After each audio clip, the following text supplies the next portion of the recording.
and I have great admiration for those who serve in the State Department, and I think it's a very important function of our government. And just as my colleagues have done, I think, a good job in covering a lot of issues, and I just want to say that I'll start by saying I think reorganization is part of the bureaucracy. Every bureaucracy reorganizes. That's part of bureaucracy, and it doesn't make sense to me that before you would reorganize or go through this process, there would be a suggestion of a one-third cut in the budget. But I'll put that aside for now, because I want to talk about the women of the world, all right? And here's what I'm very concerned about, and I won't be accusatory. I'm going to try to be diplomatic. That's rare. I'm going to try to be diplomatic. But listen, I believe that the actions that this administration has taken is systematically going to add great suffering to women and families around the globe. And I want to mention a couple of them. I think right off the bat, of course, is the elimination for funding for global family planning and reproductive health, eliminating funding for international organizations and programs which support voluntary contributions to several programs in the UN system, prohibiting contributions to the UNFPA, which works not only with women's health, but obviously child marriage, and expanding the global gag rule. The old one wasn't good enough. I could go on and on. The proposed $1 billion decrease in the global health programs, which will disproportionately harm women and girls. Now, I do have a question out of this. I know you're waiting for that. There is an Office of Global Women's Issues, and there is a proposal to downgrade it.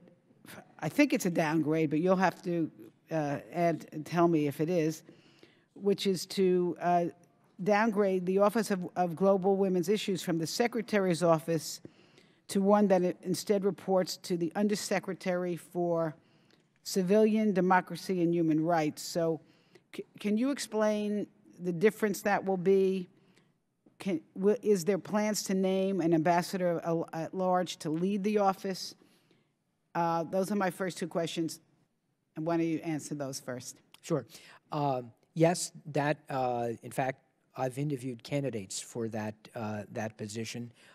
It will be filled promptly, and it is the proposal that was sent up to this committee and to Congress on moving the office. The office is going to remain as is with the same structure and budget. It's moving it from the Office of the Secretary to a bureau under the Undersecretary, as you mentioned. We believe that that's actually strengthens the office. What's happened with all of the special envoys, there are almost 70 of them, they all report to the Secretary. For the Secretary to have 70 individuals or 70 offices reporting to him, he doesn't have the time to dedicate to each and every one of them, all of them important.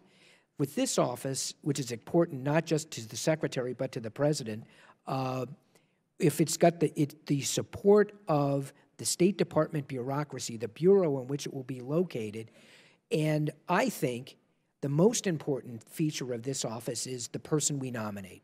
The office is going to be as good as the person we nominate, and that's really the key issue. Okay, well, thank you. I'm glad to hear that. But I want to say this as emphatically as I can.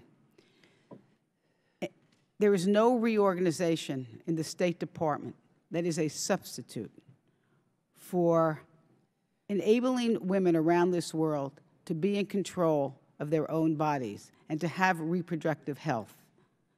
So that is the message I want to say. And I think this administration is on the wrong path. It's going to cause a lot of harm, not only to the health of women and their families, but to the economic security of their countries. Because when women cannot be in control of their own bodies, they don't work and they don't produce for the economy. And with that, will the gentlelady yield for